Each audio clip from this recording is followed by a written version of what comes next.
We've been talking about thermodynamics so far. So we've been talking about things like a combustion reaction. Here's a little fire. It's a really good drawing.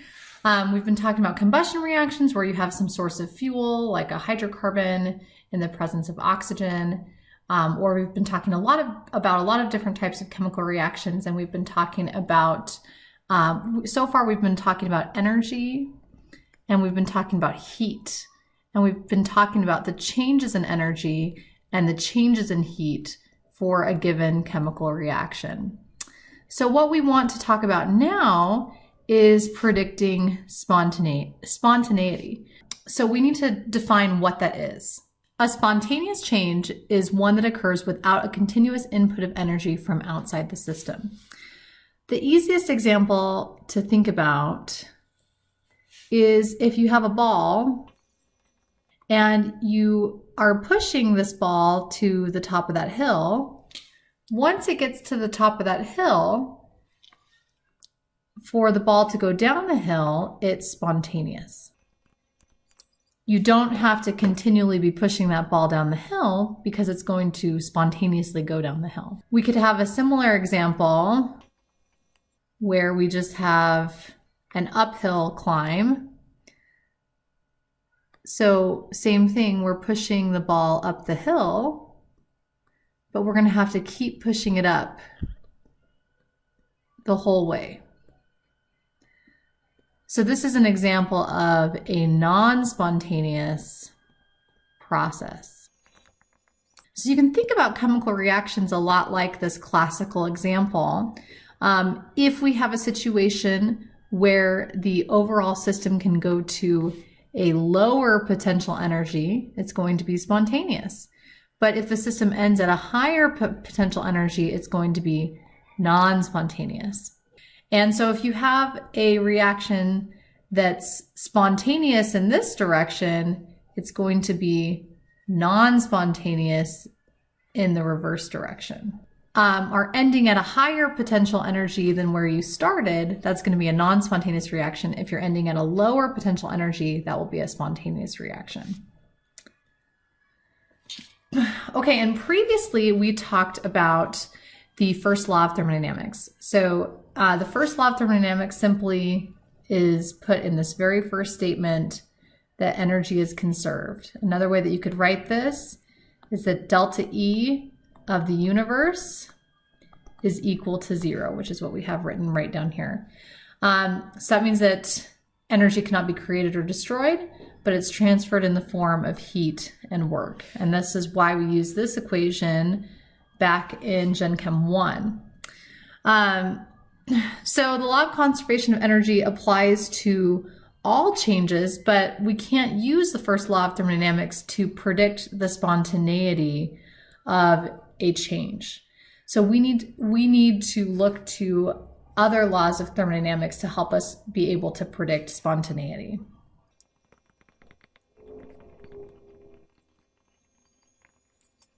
You know, some people think that if you have an exothermic process, then you have a spontaneous reaction. Well, that's not always true. You can have spontaneous exothermic reactions, and you can have spontaneous endothermic processes. Spontaneous exothermic reaction, an example would be to take water and then turn it into ice at 0 degrees Celsius. This would be a spontaneous exothermic process. It's exothermic because when you're forming these interactions in the ice, these intermolecular interactions, you're releasing heat and forming that solid. Oxidation of iron, so rust, is also an example of a spontaneous exothermic process. But we can also have spontaneous endothermic reactions, melting and vaporization at high temperatures. The sign of delta H does not predict the direction of a spontaneous change. That's the big take home from this. This is just a really quick example from your book.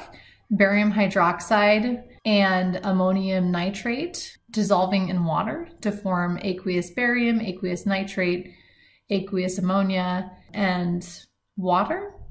So this is an example of a spontaneous endothermic chemical reaction. So when you mix these two solids, the reaction mixture is absorbing heat so quickly that this beaker is freezing to a wet block. Okay, so one of the things we need to talk about is how spontaneity is related to freedom of motion. If you have a spontaneous endothermic process, you must have an increase in freedom of motion of the particles in the system.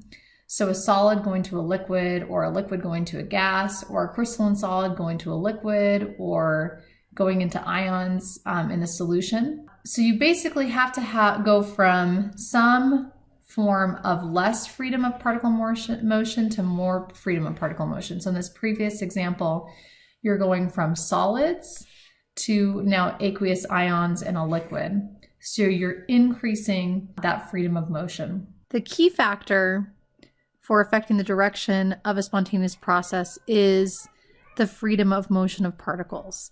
And the way that we talk about this freedom of motion is a state function called entropy that we give the symbol S. Now we can quantify this entropy.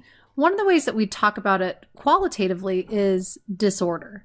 So if something is more ordered, that's less entropy. And more disorder is more entropy. And the way that we quantify entropy is with this equation. S is equal to the Boltzmann constant times the natural log of W. And W is our number of microstates. So we need to define what a microstate is before we can talk about the rest of this. So a simple example you could think about would be tossing some coins. So let's say we had 4 coins. Okay, so let's say that we have 4 coins and you could toss them heads or tails.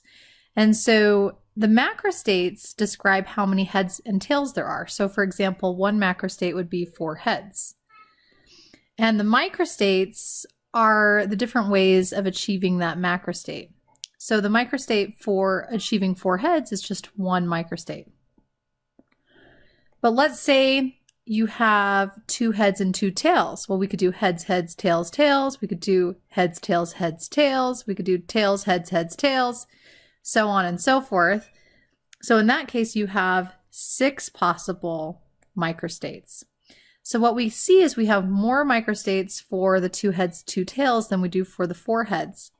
So this is more order, fewer microstates, and essentially lower entropy. But for this example, now we have more disorder because we have more microstates, and so we have an increase in entropy. Okay, so one way that you can think about a microstate, we talked about quantization of energy previously for allowed energy states in a given system. And you can think about microstates also as these quantized states for now this macroscopic chemical system. So we've got a lot of different atoms and molecules moving around, and the more different ways that they can move around, the more microstates, and therefore the higher the entropy. We see that entropy is equal to the Boltzmann constant times the natural log of the number of microstates. If you have fewer microstates, you have lower entropy. If you have more microstates, you have higher entropy.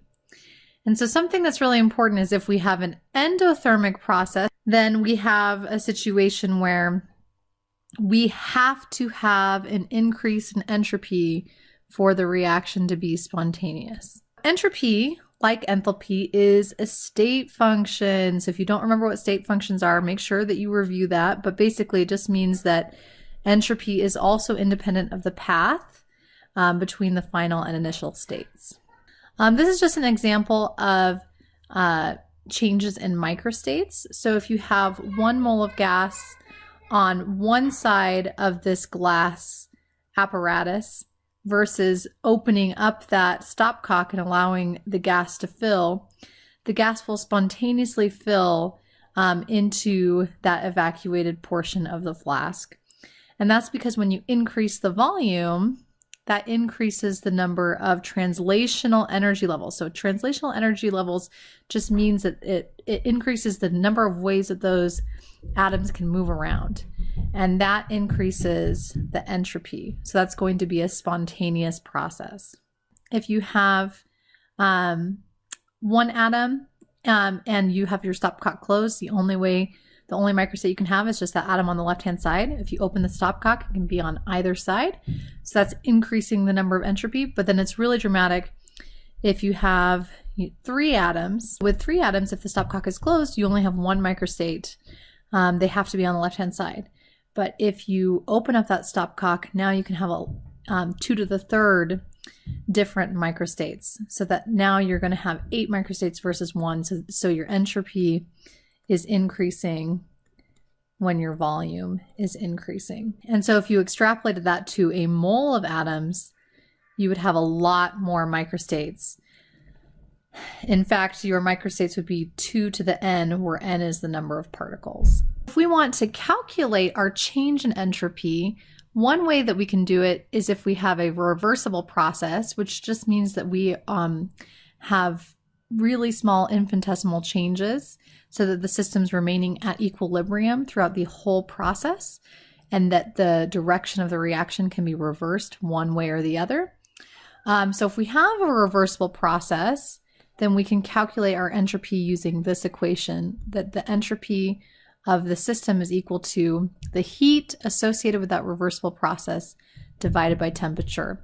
So if we're at constant pressure, you can also write this as the change in enthalpy for a reversible process over the temperature.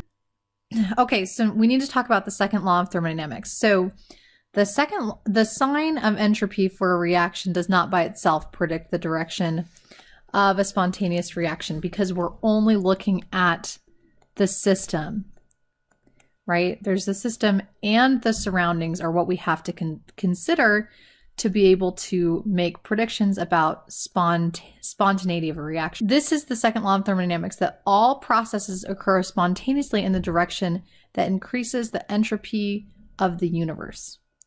So delta S of the universe must be greater than 0 for all spontaneous processes. And this is what we call the second law of thermodynamics. For a process to be spontaneous, a decrease in the entropy of the system must be offset by a larger increase in the entropy of the surroundings. The second law of thermodynamics.